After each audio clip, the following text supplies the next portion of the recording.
I see mythology as serving four functions. The first function is what I would call the mystical function. It opens up a realization of the mystical dimension, that behind the surface phenomenology of the world, there is a transcendent mystery source. And that is the source also within yourself. Within yourself. The second function has to do with the image of the world, what I would call the cosmological function. This changes radically from time to time. In the very early hunting and planting and gathering societies, relatively small horizon, and the science was that of what was visible in terms of the visible world. The sun rose, went down. The sun rose, went down. The sun rose, went down. And the science was that of what was visible in terms of the visible world. The sun rose, went down. With Copernicus, this all changed. The sun isn't rising. It's the way that it twisted. The cosmology is totally changed. Cosmology and science change.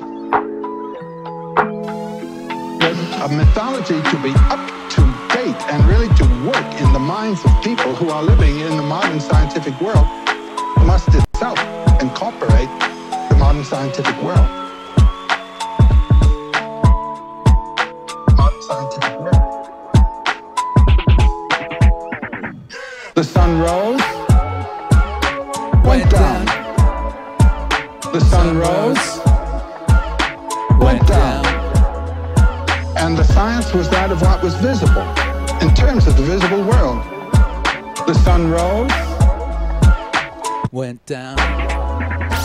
The third function of a mythology is sociological, to validate and maintain a certain specific social order here and now of this specific society.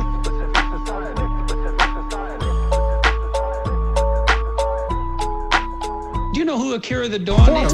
He's amazing.